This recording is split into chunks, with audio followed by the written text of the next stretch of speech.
Hey Summoners, and welcome back to another ProGuides Wild Rift video. My name is Nathan Ning, and today we'll be going over everything that you need to know about teamfighting in Wild Rift. Learning how to teamfight should be the top priority on your list, since every game is going to have them. If you want to start winning more games, teamfighting is one of the best ways to carry.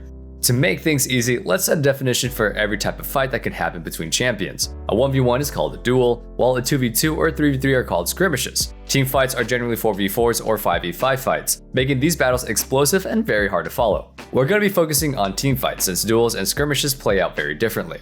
Before we continue, our question of the day is, who is your favorite champion to teamfight with? I really like playing Misfortune since landing good ultimates completely changes the fight. Let us know in the comment section who your favorite champion is. Now that we know what a teamfight is, we need to know when and why we teamfight. As you get better at Wild Rift, you'll realize that everything needs to have a reason behind it. You can't just walk around the map and hope for the best. If you aren't actively making plays and decisions in this game, you won't have that much control over winning the game. Figuring out when a teamfight is based on a few things. First, you have to understand the way that your team composition works. There will be games that you'll need to teamfight all the time in order to win, using powerful engagement tools like Malphite and Amumu's ultimate. You might also have a super fed Camille in your next game who is solo carrying the game while split pushing, which means that you never want to teamfight. To boil it down, if your team is ahead, you can usually win an even fight. If you're behind, you want to try to force a teamfight while someone is missing or out of position. If the game is close, deciding when a teamfight comes down to knowledge and skill. You'll need to play as closely to your team composition's design as possible. If you have massive AoE ults, catch as many important targets as you can. If you're great at poking, focus on whittling down your opponent.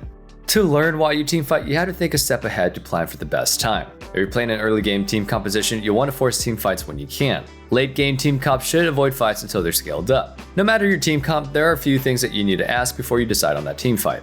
The first one is try and teamfight before something is going to happen on the map. For example, if Dragon is going to be spawning in 1 minute, starting a fight and winning it will secure the objective for you. When you plan initiating team fights around other goals, you'll gain a bunch of advantages instead of just winning a team fight.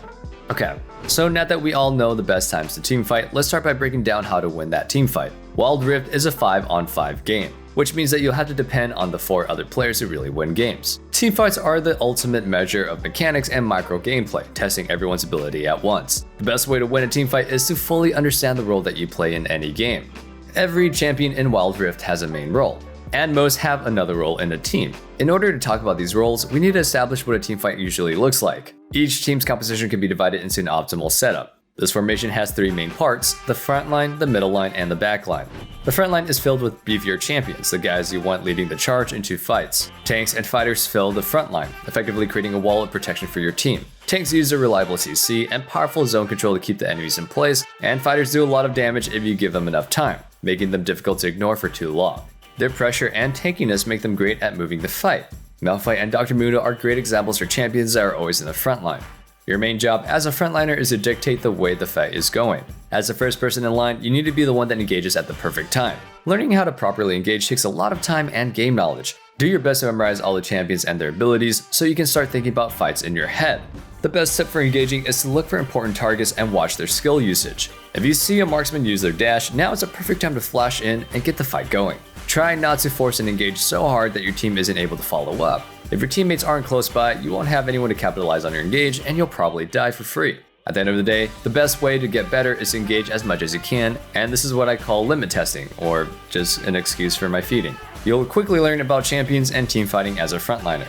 As a tank, try your best to layer your CC correctly in a teamfight. Each of your abilities will affect an enemy for a certain amount of time. If your teammate just landed a stun, don't instantly use your stun. Just wait till the end of the duration to maximize your crowd control. As a beefy fighter, make sure that you're taking advantage of the enemy champions who use their mobility. If someone squishy can't run away from you, that's the perfect time to flash in and go to town. Do your best to help your tanks take down whoever they're focusing. While the front line's job is simple, the middle line is the most complicated area to occupy in a team fight. These are champions that have versatile kits with multiple uses. Being in the middle of your team will give you the opportunity to react to what is happening both on your front line and your back line. Every kind of class is played here, including assassins, duelists, close-range mages, and controllers. So let's go ahead and talk about each class separately and see how they adapt to the situation. As an assassin, you're classified as a middle line fighter because of your high mobility and reactive damage. You want to be the first person hopping on the enemy backline, which means that you want to be as close as possible to your tanks in the front line. If your team is engaged on, you're in the best spot to react to the highest damage threat. If an enemy middle line mage is too close, then you can act on it. Akali is a great example of a bursty assassin who thrives on maneuvering around in a fight. She's good at kiting backwards and chasing forward, making her a powerful middle line assassin. As a duelist or middle line fighter, your goal is to fully commit to the strongest champion that you know you can beat. Sometimes you can jump in as Jax and then blow up the enemy marksman. If that isn't working, you can score off with the enemy tank and help your backline. Your versatile combat ability is best when you know when you can win the fight. As a close range mage, you want a position to deal as much damage to important targets as possible. These mages usually stick around in a fight for a while, using their damage and CC to control the fight. Twisted Fate is a great example of this, using sustained damage and cards to slow down opponents. Try your best to back up whichever side needs help. If your tanks are facing against 4 champions, support them. If your marksman is about to get one shot, help them. As a controller, you're a supportive shield for the backline. This class is filled with champions like Braum and Alistar who are great at helping engages and peeling enemies. Learning what to do as a controller is really important, since leaving your backline alone can be as scary as my last relationship. You need to prioritize helping to protect whoever is doing the most damage. This is called peeling, something that supports do for the backline marksman almost every game. No matter what class you're playing, target selection is the most important thing to learn in order to become a good middle line player. Each class needs to know their job and get the most value out of their abilities, so make sure you're paying attention to who is strong on both teams. This will make deciding what to do way easier, since you'll know what champions that you need to attack or protect.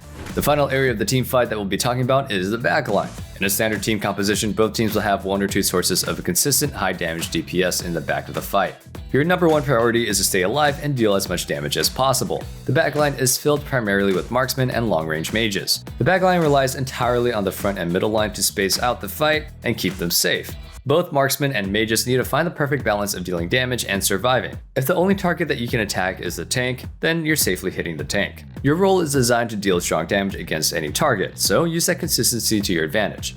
As a teamfight plays out, there will be moments that you need to choose between multiple targets. The most important skill for a backline player is to know how much damage is being dealt in a fight. If you have to choose between attacking the enemy Malphite or Annie, choose which one you'll be able to finish off faster. Sometimes helping your front line finish off a duelist is better than chipping away at a mage.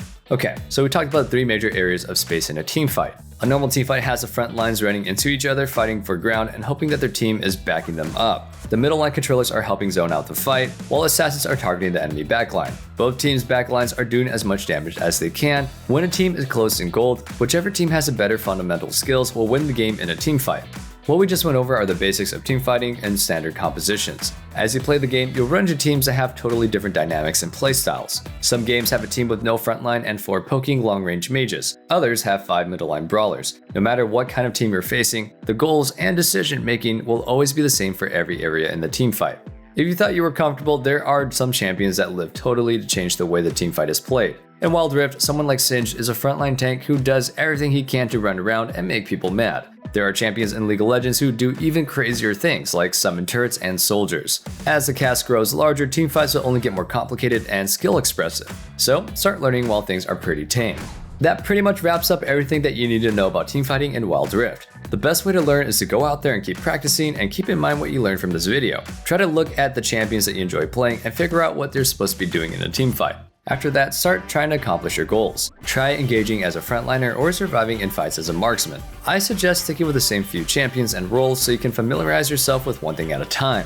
If you enjoyed this video, feel free to subscribe to our channel. This way you can always stay ahead of the curve and always start improving at Wild Rift with our informative guides and meta builds. We also have a Discord server if you're interested in joining our community. Thank you all so much for watching this video. Stay safe, stay healthy, happy holidays, and peace.